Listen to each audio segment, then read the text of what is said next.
Hello friends, welcome back to our channel. നമ്മൾ ഇന്ന് കാണാൻ പോകുന്നത് ഒരുപാട് പേർ റിക്വസ്റ്റ് ചെയ്ത അനോമി എന്ന മൂവിയാണ്. കഥയിലേക്ക് കടക്കുന്നതിന് മുമ്പ് എല്ലാവരും നമ്മുടെ വീഡിയോ ഒന്ന് ലൈക്ക് ചെയ്ത് സപ്പോർട്ട് ചെയ്യാൻ മറക്കണ്ട. മൂവിയുടെ തുടക്കത്തിൽ തന്നെ കാണിക്കുന്നത് ഫോറൻസിക്കിൽ ജോലി ചെയ്യുന്ന നായിക സാറയാണ്. അവളുടെ സഹോദരൻ സിയാനും അവളുമായിരുന്നു ആ ഒരു ഫ്ളാറ്റിൽ താമസിക്കുന്നത്. കുറച്ച് നാളുകൾക്ക് മുമ്പ് ഒരു കാർ ആക്സിഡന്റിൽപ്പെട്ട് ഇവരുടെ അച്ഛനും അമ്മയും മരിച്ചിട്ടുണ്ടായിരുന്നു. അച്ഛന്റെ അമ്മയുടെയും ആനിവേഴ്സറി ആഘോഷിച്ചുകൊണ്ട് പോകുന്നതിനിടയ്ക്കായിരുന്നു ആ ആക്സിഡന്റ് ഉണ്ടായത്. അന്ന് രക്ഷപ്പെട്ടത് സിയാനും സാറയും മാത്രമായിരുന്നു. അടുത്ത സീനിൽ നമ്മളെ കാണിക്കുന്നത് നീരജ് എന്ന് പറയുന്ന ഒരു പയ്യന്റെ മരണമാണ്. ഒരു സൈക്കാട്രിക് പേഷ്യന്റ് ആയിരുന്ന നീരജ് മുൻപ് പലതവണ സൂയിസൈഡ് അറ്റംപ്റ്റ് നടത്തിയിട്ടുണ്ട്. ഇപ്പോഴും ട്രീറ്റ്മെന്റിലായിരുന്നു. അവന്റെ മൃതദേഹം അവരുടെ തന്നെ മറ്റൊരു പ്രോപ്പർട്ടിയിൽ നിന്നും കണ്ടെത്തുന്നു. സിറ്റിംഗ് പൊസിഷനിലായിരുന്നു ആ ഒരു മൃതദേഹം ഉണ്ടായിരുന്നത്. അവിടുത്തെ ഫോറൻസിക് ടീമിന്റെ കൂടെ സാറ അവിടേക്ക് വരുന്നുണ്ട്. തന്റെ അനിയനെ പോലൊരു പയ്യനായിരുന്നു ഇതൊന്നും മനസ്സിലാക്കിയതും സാറ പെട്ടെന്ന് സിയാനെ കോൾ ചെയ്യുന്നു. ഡിപ്രഷനിലായിരുന്ന സിയാനും ഇതുപോലെ മുൻപ് പലതവണ സൂയിസൈഡ് അറ്റംപ്റ്റ് നടത്തിയിട്ടുണ്ട്. എന്നാൽ ഇപ്പോൾ കുറച്ചു നാളായിട്ട് ട്രീറ്റ്മെന്റ് ഒക്കെ എടുത്ത് കുഴപ്പമൊന്നുമില്ലാതിരിക്കുകയാണ്. സാറ സിയാനോട് പറയുന്നുണ്ട്, ഒരു മാസം കഴിയുമ്പോൾ അടുത്ത അപ്പോയിന്റ്മെന്റ് പറഞ്ഞിരിക്കുകയില്ലേ, നമുക്ക് ഉടനെ തന്നെ ഡോക്ടറെ പോയി കാണണം, അധികം വൈകിക്കണ്ട എന്ന്.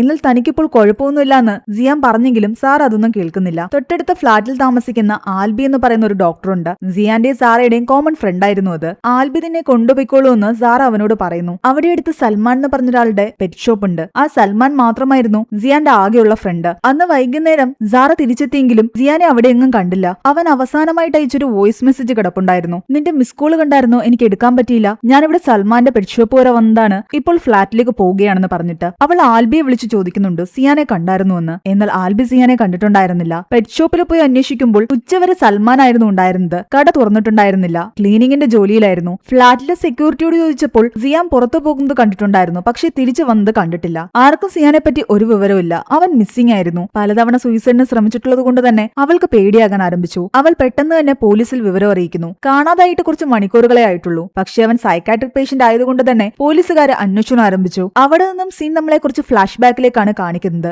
ഡിപ്രഷനിലായിരുന്ന സിയാനെ കൺസൾട്ടേഷന് വേണ്ടിയിട്ട് ഒരു ഡോക്ടറിന്റെ അടുത്ത് സാറ കൊണ്ടുപോയിട്ടുണ്ടായിരുന്നു. എന്നാൽ അവന് പല സിംറ്റംസും ഇപ്പോഴും നിലവിലുണ്ടായിരുന്നു. ഇടയ്ക്കിടയ്ക്ക് കണ്ണിൽ ഇരുട്ട് കയറുന്നത് പോലെ തോന്നും. മരിച്ചുപോയ അമ്മയുടെ സൗണ്ട് കേൾക്കുന്നത് പോലെ തോന്നും. അവരെന്നെ അവരുടെ അടുത്തേക്ക് വിളിക്കുന്നുവെന്നാണ് സിയാൻ പറയുന്നത്. അവൻ അതുകൊണ്ടായിരുന്നു മരിക്കാൻ അത്ര ആഗ്രഹവും. എന്നാൽ ട്രീറ്റ്മെന്റിലൂടെയും അവനെ കെയർ ചെയ്യുന്നതിലൂടെയൊക്കെ സാറ പതിയെ പതിയെ അവനെ ജീവിതത്തിലേക്ക് തിരിച്ചു കൊണ്ടുവരാൻ ശ്രമിക്കുകയായിരുന്നു. അതിനിടയ്ക്ക് അവരുടെ ഫ്രണ്ടായ ആൽബി ആകട്ടെ സാറയെ പ്രപ്പോസ് ചെയ്തിട്ടുണ്ടായിരുന്നു. ആൽബിക്ക് അവളെ ഇഷ്ടമായിരുന്നു. എന്നാൽ സാറയെ സംബന്ധിച്ച് ഇപ്പോൾ സിയാനെ കെയർ ചെയ്യുന്നതായിരുന്നു അവൾക്ക് കൂടുതൽ ഇമ്പോർട്ടന്റ് ആയിട്ടുള്ള കാര്യം. അതുകൊണ്ട് ഉടനെയൊന്നും കമ്മിറ്റഡ് ആകാൻ അവൾക്ക് താല്പര്യം ഉണ്ടായിരുന്നില്ല. പക്ഷെ അവർ തമ്മിലുള്ള ഫ്രണ്ട്ഷിപ്പിന് ഒരു പ്രശ്നവും ഉണ്ടായില്ല. ഇടയ്ക്ക് സിയാനെയും കൊണ്ട് അവൾ ട്രിപ്പൊക്കെ പോകും. മുടങ്ങാതെ തന്നെ അവന്റെ ട്രീറ്റ്മെന്റ് കണ്ടിന്യൂ ചെയ്തുകൊണ്ടിരുന്നു. ഇപ്പോൾ പഴയ പോലെ സിയാന് അത്ര പ്രശ്നങ്ങളൊന്നുമില്ല. അവൻ ഓക്കെ വരികയായിരുന്നു. അങ്ങനെയാണ് ഒരു ദിവസം രാവിലെ അവൻ സൽമാനെ കാണാൻ വേണ്ടിയിട്ട് പെറ്റ് ഷോപ്പിലേക്ക് പോകുന്നത്. ക്ലീനിങ് ജോലിയിലായതുകൊണ്ട് തന്നെ അവനും കൂടെ കൂടി. സാറയുടെ കുറെ മിസ് കോൾ വന്നപ്പോൾ സൽമാൻ ഫോൺ എടുത്ത് അവന്റെ കയ്യിലേക്ക് കൊടുത്തു. മിസ് കോൾ കണ്ട് അവൻ തിരിച്ചൊരു വോയിസ് മെസ്സേജ് ഇടുന്നു. ഞാൻ സൽമാന്റെ കടയിലേക്ക് വന്നതാണെന്നും ഇപ്പൊ തന്നെ ഫ്ളാറ്റിലേക്ക് വരുമെന്നും പറഞ്ഞ്. അതിനുശേഷമാണ് അവനെ കാണാതായിരിക്കുന്നത്. ആ വോയിസ് മെസ്സേജ് സാറ പലതവണ കേട്ടുകൊണ്ടേയിരിക്കുകയായിരുന്നു. പോലീസ് സ്റ്റേഷനിൽ ഇരുന്നിട്ട് അവൾക്ക് ഭ്രാന്ത് പിടിക്കുന്ന പോലെ തോന്നി. അവൾ പെട്ടെന്ന് അവിടെ നിന്ന് വണ്ടി എടുത്തു പോയി, അതും ആൽബിയെ കൂട്ടാതെ. ഈ കേസ് അന്വേഷിക്കാൻ വരുന്നത് ACP ജിബ്രാനാണ്. മുൻപ് അയാള് നല്ലൊരു പോലീസുകാരനായിരുന്നു. ഇപ്പോൾ അയാളുടെ ജോലിയിൽ അത്രയ്ക്കൊന്നും ആത്മാർത്ഥത അയാൾക്കുണ്ടായിരുന്നില്ല. സൈക്കാട്രിക് പേഷ്യന്റ് ആയതുകൊണ്ട് തന്നെ അവൻ എവിടെയെങ്കിലും ആത്മഹത്യ ചെയ്തിട്ടുണ്ടോ എന്ന് കണ്ടെത്താൻ വേണ്ടിയിട്ട് ഫ്ളാറ്റിനടുത്തുള്ള പല സ്ഥലങ്ങളും ഇവർ പരിശോധിക്കുന്നു. എന്നാൽ എവിടെ നിന്നും അവനെ കണ്ടെത്താൻ സാധിച്ചില്ല. പക്ഷേ പിറ്റേന്ന് രാവിലെ അവന്റെ അച്ഛന്റെ അമ്മയുടെയും ആക്സിഡന്റ് നടന്ന അതേ മരത്തിന്റെ അടുത്ത് നിന്നും അവന്റെ ബോഡി ഇവർ കണ്ടെടുക്കുന്നു. അടുത്തായിട്ട് ഒരു ചെറിയ കുപ്പിയും കിടപ്പുണ്ടായിരുന്നു. പോയിസൺ കഴിച്ച് മരിച്ചതായിരിക്കാമെന്നതായിരുന്നു ആദ്യത്തെ നിഗമനം. അനിയന്റെ മരണവാർത്ത അറിഞ്ഞ് സാറ ശരിക്കും തകർന്നുപോയി. ഡോക്ടർ ഷൺമുഖമായിരുന്നു സിയാന്റെ പോസ്റ്റ്മോർട്ടം നടത്തിയത്. സിയാന്റെ ഡെത്ത് ടൈം 3:15 AM ആയിരുന്നു. സിയാൻ അവൾക്ക് അവസാനമായിട്ട് മെസ്സേജ് അയച്ചത് 12:17 PM പക്ഷെ ഇതിനിടയ്ക്ക് എല്ലാം തന്നെ സിയാൻ എവിടെയായിരുന്നുവെന്ന് അവൾക്ക് മനസ്സിലാക്കാനേ പറ്റുന്നുണ്ടായിരുന്നില്ല. അവളുടെ അങ്കിള് ഒരു ലോയർ ആയിരുന്നു. അയാളോട് അവൾ പോയി സംസാരിക്കുന്നു. അവൻ സൂയിസൈഡ് ചെയ്തു എന്ന് എനിക്ക് വിശ്വസിക്കാനേ പറ്റുന്നില്ല എന്ന്. എന്നാൽ അവളോട് അവളുടെ അങ്കിള് പറയുന്നുണ്ട്, സൂയിസൈഡ് ചെയ്യാൻ തീരുമാനിച്ച ഒരാൾക്ക് മനസ്സിൽ എന്തൊക്കെ ചിന്തകളാ തോന്നുന്നതെന്ന് നമുക്ക് പറയാൻ പറ്റില്ല. ചിലപ്പോൾ ആ സമയം ഇത്രയും അവൻ വേറെ എവിടെയെങ്കിലും ചെലവഴിച്ചിട്ട് അവസാനമായിരിക്കാം വെളുപ്പിന് 3:15 സൂയിസൈഡ് ചെയ്യാനുള്ള തീരുമാനം എടുത്തതെന്ന്. ഡീറ്റെയിൽഡ് പോസ്റ്റ്മോർട്ടം റിപ്പോർട്ട് കിട്ടിയപ്പോൾ സിയാന്റെ ശരീരത്തിൽ നിന്നും പ്രൊപ്പഫോൾ എന്ന് പറയുന്ന ഒരു ഡ്രഗ് കണ്ടെത്തിയിട്ടുണ്ടായിരുന്നു. കൂടാതെ അവൻ കഴിച്ചുകൊണ്ടിരുന്ന സൈക്കാട്രിക് മെഡിസിൻസും ഉണ്ടായിരുന്നു. പക്ഷേ പ്രൊപ്പഫോൾ എന്നുള്ള ഡ്രഗ് അവന്റെ ശരീരത്തിൽ വന്നത് എങ്ങനെയെന്ന് സാറയ്ക്ക് കണ്ടെത്തണമായിരുന്നു. ആ സമയത്താണ് അവൾ മറ്റൊരു കാര്യം ഓർക്കുന്നത്. നേരത്തെ നീരജ് എന്ന് പറയുന്ന ഒരു പയ്യനും ഇതുപോലെ ആത്മഹത്യ ചെയ്തിട്ടുണ്ടായിരുന്നില്ലേ? അവന്റെ പോസ്റ്റ്മോർട്ടം റിപ്പോർട്ടിലും ഇതേ പ്രൊപ്പഫോൾ ഡ്രഗ് ഉണ്ടായിരുന്നു. നീരജിന്റെ പോസ്റ്റ്മോർട്ടം നടത്തിയ ജോൺ എന്ന് പറയുന്ന ഡോക്ടറെ പോയി അവൾ കാണുന്നു. നീരജ് അവൻ സ്ഥിരമായിട്ട് കഴിച്ചുകൊണ്ടിരുന്ന സൈക്കാട്രിക് ഡ്രഗായ ആംബിറ്റമിൻ ഓവർഡോസിൽ എടുത്തിട്ടാണ് ആത്മഹത്യ ചെയ്തതെന്നാണ് പോലീസുകാർ കണ്ടെത്തിയത്. പക്ഷെ അവന്റെ ബോഡിയിൽ നിന്ന് പ്രൊപ്പഫോൾ എന്ന് പറയുന്ന മെഡിസിന്റെ സാന്നിധ്യം ഈ ഡോക്ടർ കണ്ടെത്തിയിട്ടുണ്ടായിരുന്നു. നീരജിന്റെ വീട്ടുകാരും ഇത് സൂയിസൈഡ് തന്നെയാണെന്ന് വിശ്വസിച്ചതുകൊണ്ട് അവർ ആ കേസ് പിന്നീട് ഫോളോ ചെയ്തതുമില്ല. ഈ ACP ജിബ്രാൻ കുറച്ച് ഉഴപ്പനായതുകൊണ്ട് ഈ കേസൊന്നും അത്ര സീരിയസ് ആയിട്ട് അയാൾ എടുത്തതുമില്ല. സാറ അവളുടേതായ രീതിയിൽ അന്വേഷിക്കാൻ ആരംഭിച്ചു. സൽമാനോട് അവസാനമായിട്ട് സിയാനെ കണ്ട സമയമൊക്കെ ചോദിക്കുന്നുണ്ട്. അവൾ ഈ സൽമാന്റെയും മരിച്ചുപോയ നീരജിന്റെയും അവളുടെ സഹോദരൻ സിയാന്റെ എല്ലാം തന്നെ ഫോണിന്റെ ലൊക്കേഷൻസ് ട്രേസ് ചെയ്യുന്നുണ്ട്. എന്നാൽ അവൾക്ക് മെസ്സേജ് അയച്ച ശേഷം സിയാന്റെ ഫോൺ ഓഫ് ആയിട്ടുണ്ടായിരുന്നു. അതുപോലെ തന്നെയാണ് നീരജിന്റെ കാര്യത്തിൽ സംഭവിച്ചിരിക്കുന്നത്. അവൻ മരിക്കുന്നതിന് കുറച്ചു മുന്നേ തന്നെ അവന്റെ ഫോൺ ഓഫ് ആയിട്ടുണ്ട്. സിയാന്റെ മരണസ്ഥലം അവൾ നല്ല രീതിയിൽ പരിശോധിക്കുമ്പോൾ അവിടെ നിന്നും ജീപ്പ് പോലെ ഒരു വണ്ടിയുടെ ടയർ മാർക്ക് അവൾക്ക് കിട്ടുന്നു. തന്റെ ഫൈൻഡിംഗ് എല്ലാം വെച്ചിട്ട് അവൾക്ക് മനസ്സിലായി ഇതൊരു ആത്മഹത്യയല്ല, ഇത് കൊലപാതകമാണ്. ആരും ഇതിന്റെ പിന്നിലുണ്ട്. താൻ കണ്ടെത്തിയ വിവരങ്ങളെല്ലാം തന്നെ ജിബ്രാന് മുകളിലുള്ള ഓഫീസറിനെ അവൾ അറിയിക്കുന്നു. ജിബ്രാന്റെ അന്വേഷണം ശരിയായിരുന്നില്ല എന്നും ഇതെല്ലാം മർഡേഴ്സ് ആണെന്നും അവൾ പറയുന്നു. സൈക്കാട്രിക് ഹിസ്റ്ററിയുള്ള ആൾക്കാരാണ് കൊല്ലപ്പെടുന്നത്. ഇതിന്റെ പിന്നിൽ ഒരു കില്ലറുണ്ട്. ആത്മഹത്യയാക്കി ചിത്രീകരിക്കുന്നതാണ് ഈ മരണങ്ങളെല്ലാം തന്നെ. അതുകൊണ്ട് ഇനിയും ഇതുപോലെ സൈക്കാട്രിക് ഹിസ്റ്ററി ഉള്ള ആൾക്കാര് കൊല്ലപ്പെടും. ഞാൻ എന്തായാലും ഇതെല്ലാം കോടതിയെ ബോധിപ്പിക്കാൻ പോവുകയാണെന്ന് പറഞ്ഞ് അവള് പോയി. ജിബ്രാൻ എന്ന പോലീസുകാരന്റെ അനാസ്ഥ കൊണ്ടുകൂടിയാണ് തന്റെ അനിയൻ കൊല്ലപ്പെട്ടതെന്ന് അവള് പറയുന്നുണ്ട്. ഇവൾ കോടതിയിലേക്ക് പോയി കഴിഞ്ഞാൽ പ്രശ്നമാകുമെന്ന് ഇവർക്ക് മനസ്സിലായി. സാറ വാൺ ചെയ്ത പോലെ തന്നെ അടുത്ത ബോഡിയും ഇവർ കണ്ടെത്തുന്നു. ഷഹീന എന്ന് പറയുന്ന ഒരു പെൺകുട്ടിയുടേതായിരുന്നു ആ ബോഡി. അവൾ ട്രീറ്റ്മെന്റ് എടുത്തുകൊണ്ടിരുന്ന ഗൈനക്കോളജിസ്റ്റ് ആയ ഒരു ഡോക്ടറിന്റെ വീട്ടിലെ കാറിനുള്ളിൽ നിന്നാണ് സിറ്റിംഗ് പൊസിഷനിൽ അവളുടെ ബോഡി കണ്ടെത്തിയത്. അവൾക്ക് കുട്ടികൾ ഉണ്ടായിരുന്നില്ല. അതിന്റെ ചികിത്സയ്ക്കായിരുന്നു അവൾ പലപ്പോഴും ഈ ഡോക്ടറെ കാണാറുണ്ടായിരുന്നത്. ആ ഒരു വിഷമമൊക്കെ കാരണം അവൾക്ക് ഡിപ്രഷനും ഉണ്ടായിരുന്നു. ഒരു സൈക്കാട്രിസ്റ്റിനെയും അവൾ കണ്ടുകൊണ്ടിരുന്നതാണ്. അവിടെയും ഫോറൻസിക് ടീമിന്റെ കൂടെ സാറ ഉണ്ടായിരുന്നു. അവിടെ നിന്നും അവൾ ചില ഫിംഗർ പ്രിന്റ്സ് ഒക്കെ ശേഖരിക്കുന്നുണ്ട്. കൂടാതെ സിയാന്റെ മരണസ്ഥലത്തു നിന്ന് കിട്ടിയ അതേ ടയർ മാർക്സ് ഇവിടെ നിന്നും കിട്ടി. പോസ്റ്റ്മോർട്ടം ചെയ്യുന്നതിനിടയിൽ ഡോക്ടറിന് ഷഹീനയുടെ വായിൽ നിന്നും ഒരു മുടി കിട്ടിയിട്ടുണ്ട്. അത് കില്ലറിന്റേതാകാമെന്ന് അവർ സംശയിക്കുന്നു. അവളുടെ ശരീരത്തിലും മറ്റു രണ്ടുപേരുടെ ശരീരത്തിൽ കണ്ട പ്രൊപ്പഫോൾ എന്ന് പറയുന്ന ഡ്രഗ് ഉണ്ടായിരുന്നു. പക്ഷെ മരണകാരണം ഓവർഡോസ് ഓഫ് ഡ്രഗ്സ് ആണ്. മറ്റു രണ്ടുപേരും ഏത് ഡ്രഗിന്റെ ഓവർഡോസിലാണോ മരിച്ചത് അതേ സെയിം ഡ്രഗ് തന്നെ. അന്വേഷണം നല്ല രീതിയിലല്ല പോകുന്നതെന്നും ACP ജിബ്രാനെ മാറ്റി മറ്റൊരാളെ നിയമിക്കണമെന്നും പറഞ്ഞുകൊണ്ട് തങ്ങൾ കണ്ടെത്തിയ വിവരങ്ങളെല്ലാം ചേർത്ത് സാറയും അവളുടെ അങ്കിളും ചേർന്ന് കോടതിയെ സമീപിക്കുന്നു. കോടതി ജിബ്രാനെ വിളിച്ച് വാൺ ചെയ്യുന്നുണ്ട്. അയാളുടെ അന്വേഷണം ശരിയായ രീതിയിലല്ല എന്നും ഇങ്ങനെ പോയി കഴിഞ്ഞാൽ അയാളെ ഈ സ്ഥാനത്ത് നിന്ന് മാറ്റുമെന്നും. പക്ഷെ ഒരു അവസരം കൂടി അയാൾക്ക് കോടതി കൊടുത്തിട്ടുണ്ടായിരുന്നു. എത്രയും പെട്ടെന്ന് ഈ കേസ് തെളിയിക്കാൻ. ഡെഡ് ബോഡി കണ്ടെത്തിയ സ്ഥലത്ത് നിന്നും ഒരേ ടയർ മാർക്സ് കിട്ടി. 3 പേരുടെ ശരീരത്തിൽ പ്രൊപ്പഫോളിന്റെ അംശം കണ്ടെത്തിയിട്ടുണ്ട്. കൂടാതെ ഷഹീനയുടെ വായിൽ നിന്ന് കിട്ടിയ മുടിയുടെ DNA പ്രോസസിംഗ് നടക്കുന്നേ ഉള്ളൂ. ഇതും പോരാഞ്ഞ് മറ്റൊരു കാര്യം കൂടി സാറ കണ്ടെത്തിയിട്ടുണ്ടായിരുന്നു. ഷഹീനയുടെ ചെരുപ്പിന്റെ അടിയിലുണ്ടായിരുന്ന മണ്ണ് ആ ഡോക്ടറിന്റെ വീടിന്റെ പരിസരത്ത് എങ്ങും ഉണ്ടായിരുന്ന മണ്ണല്ല. വേറെ എവിടെയോ വെച്ച് അവളെ കൊല ചെയ്തിട്ട് ആ ബോഡി അവിടെ കൊണ്ടുവന്ന് ഡംപ് ചെയ്തിരിക്കുകയാണ്. സൈക്കാട്രിക് പേഷ്യന്റിനെ മാത്രം കണ്ടെത്തി കൊല്ലുന്ന ഒരു കില്ലർ. ആ കില്ലറിനെയായിരുന്നു ഇവർ അന്വേഷിച്ചുകൊണ്ടിരിക്കുന്നത്. ആ സമയം കില്ലർ എന്ന് സംശയിക്കുന്ന ഒരാളെ നമ്മളെ കാണിക്കുന്നുണ്ട്. അവന്റെ ഫ്രിഡ്ജിൽ ഇതുപോലെ കുറെ ഡ്രഗ്സ് ഇരിക്കുന്നുണ്ട്. അവൻ ഇടയ്ക്ക് ആരും കാണാതെ വണ്ടിയും എടുത്ത് എവിടേക്ക് പോകുന്നതും കാണാം. കോടതിയിൽ നിന്ന് വാണിംഗും കൂടി കിട്ടിയത് കൊണ്ട് ജിബ്രാൻ ആകെ സങ്കടത്തിലായിരുന്നു. ശരിക്കും നേരത്തെ നന്നായിട്ടൊക്കെ കേസ് അന്വേഷിച്ചുകൊണ്ടിരുന്ന ജിബ്രാൻ ഈ ഒരു അവസ്ഥയിൽ എത്താൻ കാരണം സീത എന്ന് പറയുന്ന ഒരു പെൺകുട്ടിയുടെ കേസാണ്. സീത എന്ന് പറയുന്ന പെൺകുട്ടി ഒരു പാവപ്പെട്ട വീട്ടിലെ പയ്യനെ സ്നേഹിച്ചു. എന്നാൽ ആ പയ്യൻ മിസ്സിംഗ് ആവുകയാണ്. അവളുടെ മുറച്ചെറുക്കനും വീട്ടുകാരുമാണ് ഇതിന്റെ പിന്നിലെന്ന് അവൾക്ക് അറിയാമായിരുന്നു. അവൾ ജിബ്രാനോട് ഒരുപാട് റിക്വസ്റ്റ് ചെയ്തു. താൻ സ്നേഹിക്കുന്ന പയ്യനെ കണ്ടെത്തി തരണമെന്ന് പറഞ്ഞ്. ജിബ്രാൻ അവൾക്ക് വാക്കും കൊടുത്തു. എന്നാൽ ജിബ്രാന് ആ പയ്യനെ ജീവനോടെ കണ്ടെത്താൻ കഴിഞ്ഞില്ല. അവന്റെ ഡെഡ് ബോഡിയാണ് കിട്ടിയത്. അതിൽ മനംനൊന്ത് സീത ആത്മഹത്യ ചെയ്തു. ഇതെല്ലാം ജിബ്രാനെ വല്ലാതെ സ്വാധീനിച്ചു. എല്ലാത്തിനും കാരണം സീതയുടെ മുറച്ചെറുക്കനും അവളുടെ ഫാമിലിയാണെന്ന് ജിബ്രാന് മനസ്സിലായി. ജിബ്രാൻ സീതയുടെ മുറച്ചെറുക്കനെ പോയി അടിച്ചു. അങ്ങനെ അത് വലിയ ഇഷ്യൂ ഒക്കെ ആയിരുന്നു. അതിനുശേഷമാണ് അയാൾക്ക് തന്റെ ജോലിയിൽ കോൺസെൻട്രേറ്റ് ചെയ്യാൻ കഴിയാതിരുന്നത്. പക്ഷേ ഇനി തന്റെ അനാസ്ഥ മൂലം ഒരു കൊലപാതകവും കൂടി നടക്കാൻ പാടില്ല എന്ന് അയാൾ ഉറപ്പിക്കുന്നു. അതുകൊണ്ട് സീരിയസ് ആയിട്ട് അയാൾ ഈ കേസ് അന്വേഷിക്കാൻ ഇറങ്ങിത്തിരിക്കുകയാണ്. ആ പ്രൊപ്പഫോൾ എന്നുള്ള ഡ്രഗ് ഹോസ്പിറ്റലിൽ മാത്രമാണ് കൂടുതലും കണ്ടുവരുന്നത്. അതങ്ങനെ ഏതെങ്കിലും ഫാർമസി കിട്ടുന്നതായിരുന്നില്ല. സർജറിക്കും മറ്റും യൂസ് ചെയ്യുന്നതായിരുന്നു അത്. കൂടാതെ ഈ മരിച്ചുപോയ ആൾക്കാരുടെ 3 പേരുടെയും ബോഡി കിട്ടിയിരിക്കുന്നത് ഏതെങ്കിലും തരത്തിൽ അവർ ഇമോഷണലി കണക്ട് ആയിരിക്കുന്ന സ്ഥലത്തു നിന്നാണ്. നീരജിന്റെ ബോഡി അവൻ കൂടുതൽ സമയം ചെലവഴിക്കുന്ന അവരുടെ തന്നെ ഒരു പ്രോപ്പർട്ടിയിൽ നിന്നാണ്. സിയാന്റെ ബോഡി അവന്റെ അച്ഛനും അമ്മയും മരിച്ച അതേ സ്ഥലത്ത് നിന്ന്. ഷഹീനയുടെ ബോഡി അവൾ സ്ഥിരമായിട്ട് കാണാൻ പോകുന്ന ഗൈനക്കോളജിസ്റ്റിന്റെ വീട്ടിൽ നിന്ന്. സാറയാകട്ടെ പോലീസ് സർജൻസ് വഴി മറ്റൊരു അന്വേഷണം നടത്താൻ തീരുമാനിക്കുന്നു. ഇതിനു മുൻപ് ഇതുപോലെ പ്രൊപ്പഫോൾ ഉള്ളിൽ ചെന്ന് മരിച്ചിട്ടുള്ള ആരുടെയെങ്കിലും കേസുണ്ടോ എന്ന് കണ്ടുപിടിക്കാൻ ശ്രമിക്കുന്നു. ജിബ്രാൻ ആകട്ടെ സാറ പറഞ്ഞ ആ വണ്ടി കണ്ടെത്താനുള്ള ശ്രമത്തിലായിരുന്നു. ഡെഡ് ബോഡി കണ്ടെത്തിയ ഏരിയയിലേക്ക് ആ വണ്ടി പോകുന്നതായിട്ടുള്ള ദൃശ്യങ്ങളെല്ലാം അവർക്ക് കിട്ടുന്നുണ്ട്. 3 സ്ഥലത്തും കണ്ടത് ഒരേ വണ്ടി തന്നെയാണ്. ATMിലും മറ്റും പണം നിക്ഷേപിക്കാൻ കൊണ്ടുപോകുന്ന ജീപ്പ് മോഡൽ വണ്ടി. അത് ഏത് ബാങ്കിന്റെയാണെന്ന് ഇവർ കണ്ടെത്തുന്നുണ്ട്. പക്ഷെ ആ ബാങ്കിൽ അന്വേഷിക്കുമ്പോൾ അവർ പറയുന്നുണ്ട്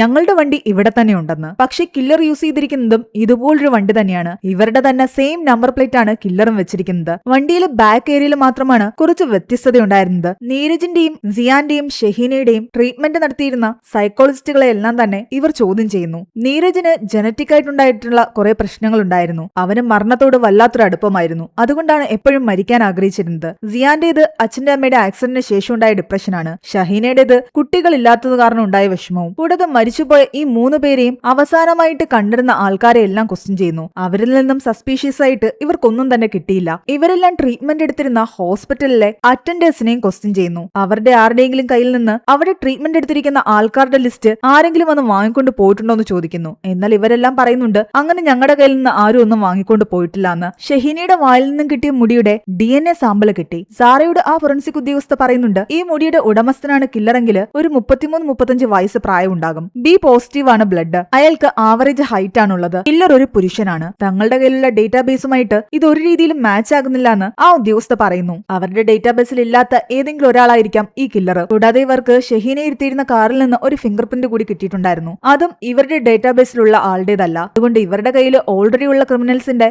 റെക്കോർഡ്സുമായിട്ട് ഒന്നും തന്നെ മാച്ച് ചെയ്യാത്ത ഫ്രഷ് ആയിട്ടുള്ള ഒരു ഫിംഗർ പ്രിന്റും ഒരു ഹെയർ സാമ്പിളും ആണ് കിട്ടിയിരിക്കുന്നത്. സാറ സിയാന്റെ അവസാനത്തെ വോയിസ് മെസ്സേജ് വീണ്ടും വീണ്ടും കേൾക്കുന്നു. താൻ ഇപ്പൊ തന്നെ ഫ്ളാറ്റിലേക്ക് വരുമെന്ന് അവൻ പറഞ്ഞു നിർത്തുന്നതിന്റെ ഇടയ്ക്ക് ആരോടോ അവൻ ഹായ് എന്നും പറയുന്നുണ്ട്. അതായത് ആ വോയിസ് ഇട്ടുകൊണ്ടിരിക്കുന്നതിന്റെ അവസാനം അവനെ ആരോ ഹായ് എന്ന് പറഞ്ഞ് വിളിച്ചിട്ടുണ്ട്. അവൻ അവർക്ക് റിപ്ലൈ ആയിട്ടാണ് തിരിച്ച് ഹായ് പറഞ്ഞത്. ആൽബിയോട് സാറ പറയുന്നുണ്ട് അവൻ അങ്ങനെ ഈസി ആയിട്ട് ഒരു സ്ട്രേഞ്ചറിനോട് ഇത്ര ക്ലോസ് ആയിട്ട് ഹായ് പറയില്ല. അപ്പൊ അവന് പരിചയമുള്ള ആരോ ആ സമയം അവിടെ വന്നിട്ടുണ്ടായിരുന്നു. പക്ഷെ അവനോട് സംസാരിച്ച ആളുടെ ഹായ് എന്നുള്ള ആ ഒരു വേർഡ് ക്ലിയർ ആയിട്ട് കേൾക്കാൻ പറ്റുന്നില്ല. ആ സമയം അവിടെ ഒരു വണ്ടി പോകുന്നുണ്ടായിരുന്നു. വണ്ടിയുടെ സൗണ്ട് കാരണം അത് ക്ലിയർ ആയിരുന്നില്ല. ഒരു ഫ്രണ്ടിന്റെ സഹായത്തോടു കൂടി ആ ഒരു ഭാഗത്തെ സിയാനോട് സംസാരിച്ച ആളുടെ വോയിസ് ഇവർ ക്ലിയർ ആക്കി എടുക്കുന്നു. ഹേയ് എന്നാണ് അവനെ ആരോ വിളിച്ചിരിക്കുന്നത്. തിരിച്ചവൻ ഹായ് പറഞ്ഞിട്ടുണ്ട്. ആ ഒരു ഹേയ് താൻ ഇതിനു മുമ്പ് എവിടെയോ കേട്ടിട്ടുണ്ടെന്നും തനിക്ക് പരിചയമുള്ള സൗണ്ട് ആണെന്നും സാറ പറയുന്നു. പക്ഷെ എത്ര ആലോചിച്ചിട്ടും അവൾക്ക് മനസ്സിലാകുന്നുണ്ടായിരുന്നില്ല. എന്നാൽ അതേസമയം ഇവിടെ ജിബ്രാന് ആ ഹോസ്പിറ്റലിലെ അറ്റൻഡേഴ്സിന്റെ മേളില് കുറച്ചുകൂടി ഡൗട്ട് തോന്നുന്നു. അവരെയെല്ലാം ഒഫീഷ്യലായിട്ട് വിളിപ്പിക്കാതെ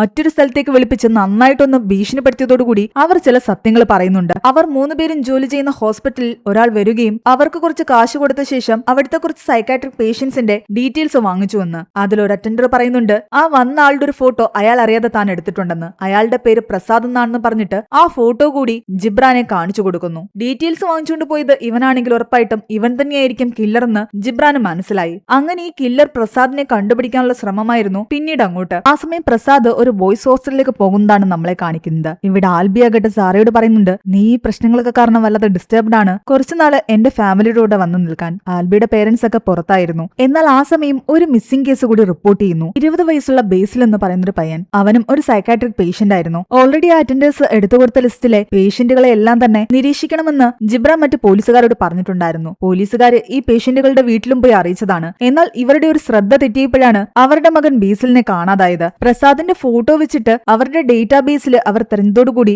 അവന്റെ ഒരു അഡ്രസ്സ് പോലീസുകാർ കണ്ടെത്തുന്നുണ്ട്. ആ അഡ്രസ്സിൽ പോയി ഇവർ അന്വേഷിച്ചെങ്കിലും ആ സമയം പ്രസാദ് അവിടെ ഉണ്ടായിരുന്നില്ല. എന്നാൽ അവിടെ നിന്നും പ്രസാദ് യൂസ് ചെയ്തിരുന്ന ഡ്രഗ്സും കിട്ടി. അറ്റൻഡേഴ്സ് അവന് കൊടുത്ത ആ പേഷ്യൻസിന്റെ ഒരു ലിസ്റ്റും കിട്ടി. കില്ലർ അവനാണെന്ന് ഏകദേശം ഇവർ ഉറപ്പിച്ചു. ഇപ്പോൾ കാണാതായിരിക്കുന്ന ബേസിലിനെയും അവനായിരിക്കാം കൊണ്ടുപോയിരിക്കുന്നത്. പിറ്റേന്ന് രാവിലെ ബേസിലിന്റെ ബോഡി കിട്ടുന്നതിന് മുമ്പ് ആ പയ്യനെ എങ്ങനെയെങ്കിലും രക്ഷിക്കാനുള്ള ശ്രമത്തിലായിരുന്നു. പ്രസാദിന്റെ ഫോട്ടോ പല ഡിപ്പാർട്ട്മെന്റിലേക്കും അയച്ചു കൊടുത്ത് ഇവനെക്കുറിച്ച് എന്തെങ്കിലും വിവരം കിട്ടുമെന്ന് അവർ അന്വേഷിക്കാൻ ശ്രമിക്കുന്നു. ഒടുവിൽ ഇവർക്കൊരു കോള് വരുന്നുണ്ട്. പ്രസാദിനെ ഒരു ഹോസ്റ്റലിൽ വെച്ച് കണ്ടു എന്ന് പറഞ്ഞിട്ട്. അങ്ങനെ ഇവർ ഹോസ്റ്റലിൽ പോയി പ്രസാദിനെ കൈയോടെ പിടിക്കുന്നു. പക്ഷെ അവനെ നന്നായിട്ട് ചോദ്യം ചെയ്തപ്പോൾ അവൻ പറയുന്നുണ്ട് നിങ്ങൾ വിചാരിക്കുന്ന പോലെ താൻ ഒരു സൈക്കോപാത്ത് അല്ല എന്നും ഞാൻ ഇവരെ ആരെയും കൊന്നിട്ടില്ല എന്നും. ആ അറ്റൻഡേഴ്സിന്റെ കയ്യിൽ നിന്നും ലിസ്റ്റ് എടുത്തു എന്നുള്ളത് ശരിയാണ്. പക്ഷെ ഇവരെ കൊന്നത് ഞാനല്ല. പ്രസാദ് ഒരു ഡ്രഗ് ഡീലർ ആയിരുന്നു. അവന്റെ കയ്യിൽ ഈ പ്രൊപ്പോഫോൾ ഡ്രഗ്സ് ഒക്കെ ഉണ്ട്. ഒരു ദിവസം ഇവന്റെ അൺനോൺ നമ്പറിൽ നിന്നും കോള് വന്നു. ഈ പ്രൊപ്പോഫോൾ ഡ്രഗ്സ് വേണമെന്ന് പറഞ്ഞിട്ട് അവനത് കൊടുക്കുകയും ചെയ്തു. പക്ഷെ പിന്നീട് അതേ നമ്പറിൽ നിന്ന് കോള് വന്നത് ഈ ഹോസ്പിറ്റൽ അറ്റൻഡേഴ്സിന്റെ അടുത്ത് നിന്നും സൈക്കാട്രിക് പേഷ്യന്റുകളുടെ ലിസ്റ്റ് സംഘടിപ്പിച്ചുകൊണ്ട് വരണമെന്ന് പറഞ്ഞിട്ടാണ്.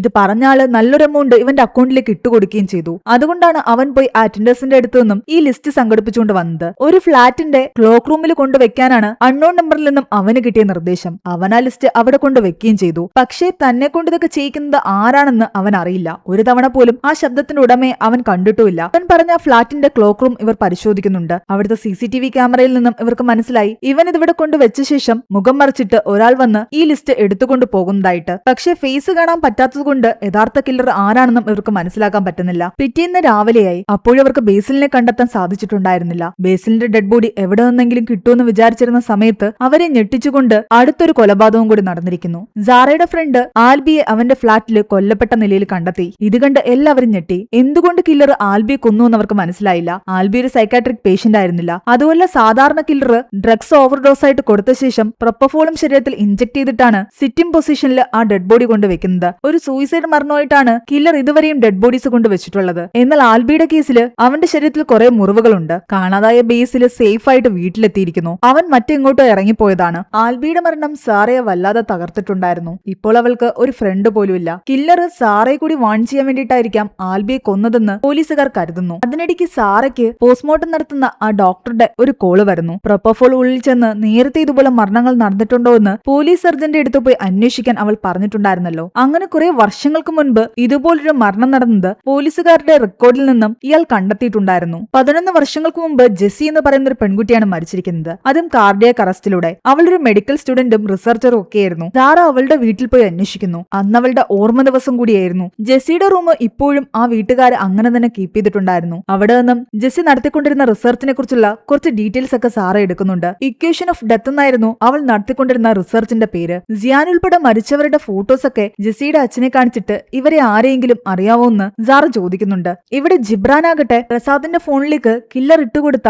കാശിനെ പറ്റി അന്വേഷിക്കുകയായിരുന്നു. ഒരു CDM മെഷീൻ ത്രൂ ആണ് കാശ് പ്രസാദിന്റെ അക്കൗണ്ടിലേക്ക് വന്നിരിക്കുന്നത്. ആ മെഷീൻ ഉണ്ടായിരുന്നത് കൂവത്തൂർ എന്ന് പറയുന്ന ഒരു സ്ഥലത്തായിരുന്നു. 2 ആൾക്കാരാണ് പ്രസാദിന്റെ അക്കൗണ്ടിലേക്ക് കാശിട്ട് കൊടുത്തിരിക്കുന്നത്. ഒന്നൊരു ബംഗാളിയും ഒന്നൊരു ATM മെഷീനിലെ സെക്യൂരിറ്റിയുമായിരുന്നു. സെക്യൂരിറ്റിയോട് അന്വേഷിക്കുമ്പോൾ അയാൾ പറയുന്നത് കാറിൽ വന്ന ഒരാള് തന്നോട് ഈ ക്യാഷ് ഇടാൻ പറഞ്ഞു, താൻ ഇട്ടു എന്നാണ്. പക്ഷെ അയാള് മുഖമൊക്കെ മറച്ചിട്ടുണ്ടായിരുന്നു. അതുകൊണ്ട് അത് ആരാണെന്ന് തനിക്കറിയില്ല. ബംഗാളിയോട് അന്വേഷിക്കുമ്പോൾ അയാൾ പറയുന്നുണ്ട് കാറിൽ വന്ന നല്ല ബോഡിയൊക്കെ ഉള്ള വെളുത്തിട്ടൊരാളാണ് തന്നോട് ക്യാഷ് ഡെപ്പോസിറ്റ് ചെയ്യാൻ പറഞ്ഞത്. താൻ അയാൾ പറഞ്ഞ പ്രകാരം ക്യാഷ് ഡെപ്പോസിറ്റ് ചെയ്തു എന്ന്. പക്ഷേ അയാൾ മുഖം മറിച്ചിട്ടുണ്ടായിരുന്നില്ല. അതുകൊണ്ട് ഈ ബംഗാളിയുടെ സഹായത്തോടു കൂടി പോലീസുകാര് ഒരു രേഖാചിത്രം തയ്യാറാക്കുന്നു. മരിച്ചുപോയ ജെസ്സിയുടെ ആ റിസർച്ചിനെ പറ്റിയുള്ള ഡീറ്റെയിൽസ് എല്ലാം തന്നെ നോക്കുകയായിരുന്നു സാറ. ജെസ്സി പഠിച്ചിരുന്ന കോളേജിൽ പോയി അവൾ അന്വേഷിക്കുന്നു. അവളുടെ കൂടെ ആ റിസർച്ചിൽ ഉണ്ടായിരുന്നത് സഞ്ജയ് എന്ന് പറയുന്ന ഒരാളാണ്. അയാളുടെ ഫോട്ടോയും ജെസ്സിയുടെ റിസർച്ച് ഫയലിൽ ഉണ്ടായിരുന്നു. ഇവർ രണ്ടുപേരും ബാച്ച്മേറ്റ് ആയിരുന്നുവെന്ന് ആ കോളേജിലെ പ്രിൻസിപ്പൽ പറയുന്നു. ഇക്വേഷൻ ഓഫ് ഡെത്ത് എന്നായിരുന്നു അവരുടെ പ്രോജക്റ്റിന്റെ പേര്. അതും സഞ്ജയുടേതായിരുന്നു ഈ ഒരു പ്രോജക്റ്റ്.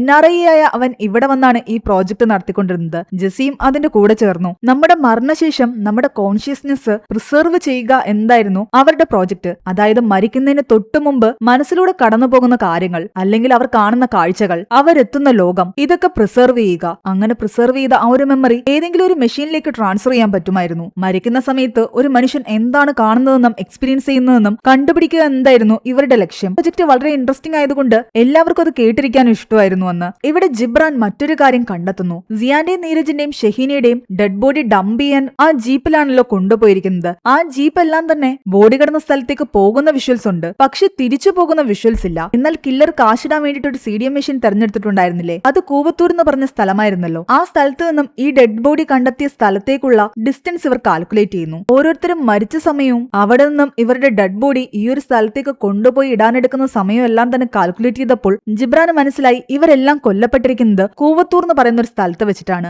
അതിനുശേഷമാണ് ആ വാനിൽ ഈ ഡെഡ് ബോഡി ഡംപ് ചെയ്യാൻ പോയിരിക്കുന്നത്. തിരിച്ച് ആ വാൻ പോയിരിക്കുന്നത് മറ്റൊരു റൂട്ട് വഴിയാണെന്നും ഇവർ കണ്ടെത്തുന്നു. അവിടുത്തെ CCTV വിഷ്വൽസ് പരിശോധിക്കുമ്പോൾ അത് കറങ്ങിത്തിരിഞ്ഞ് വീണ്ടും കൂവത്തൂർ എന്ന് പറയുന്ന സ്ഥലത്താണ് എത്തിയിരിക്കുന്നത്. അങ്ങനെയാണെങ്കിൽ ഈ കില്ലർ ഉള്ളത് കൂവത്തൂർ എന്ന് പറയുന്ന സ്ഥലത്ത് തന്നെയായിരിക്കാം. ജിബ്രാൻ ആ കൂവത്തൂർ എന്ന് പറയുന്ന സ്ഥലത്തേക്ക് പോകുന്നു. വിൻമില്ല് ഒരുപാടുള്ള ഏരിയ ആയിരുന്നു അത്. ബംഗാളി കൊണ്ട് വരപ്പിച്ച രേഖാചിത്രം ഉപയോഗിച്ചിട്ട് മറ്റു പോലീസുകാര് പലരോടും അന്വേഷിക്കുന്നുണ്ട്. ജിബ്രാൻ ആ കില്ലറിലേക്ക് എത്തുന്നതിന് മുന്നേ തന്നെ മറ്റു ചില പോലീസുകാര് ആ വിൻമില്ലിന്റെ ഏരിയയിലേക്ക് എത്തുകയും അവിടെ സസ്പീഷ്യസ് ആയിട്ട് തോന്നിയ ഒരു ബിൽഡിംഗിലേക്ക് കയറി ചെല്ലുകയും ചെയ്യുന്നു. വാതിൽ തുറന്നത് ഇവർ പ്രതീക്ഷിച്ച അതേ കില്ലർ തന്നെയായിരുന്നു. കില്ലർ ശ്രദ്ധിക്കാത്ത രീതിയിൽ ആ പോലീസുകാരൻ ജിബ്രാന് ഇൻഫർമേഷൻ കൊടുത്തുകൊണ്ടേയിരുന്നു. കില്ലറിനെ ഞങ്ങൾ കൺഫേം ചെയ്തു എന്ന് പറയുന്നു. ജിബ്രാൻ ആകട്ടെ പോലീസുകാരനോട് പറയുന്നുണ്ട് എത്രയും പെട്ടെന്ന് അവന്റെ നേരെ തോക്കെടുത്ത് ചൂണ്ടാൻ. എന്നാൽ ഈ പോലീസുകാരൻ തോക്ക് ചൂണ്ടുന്നതിന് മുൻപ് തന്നെ കില്ലർ ഇവരെ ആക്രമിക്കുന്നു. ഇതെല്ലാം ഫോണിലൂടെ ജിബ്രാനും കേൾക്കുന്നുണ്ട്. പെട്ടെന്ന് തന്നെ ജിബ്രാനും അവിടേക്ക് എത്തി. അയാളുടെ കൂടെ മറ്റു പോലീസുകാരും ഉണ്ടായിരുന്നു. എന്നാൽ ഇവർ അവിടെ എത്തിയെങ്കിലും ആ കില്ലർ ആകട്ടെ അവിടെ ഒരു ചെറിയ സ്ഫോടനം ഉണ്ടാക്കി ഇവരുടെ കൺമുന്നിൽ നിന്നും രക്ഷപ്പെടാൻ ശ്രമിക്കുന്നു.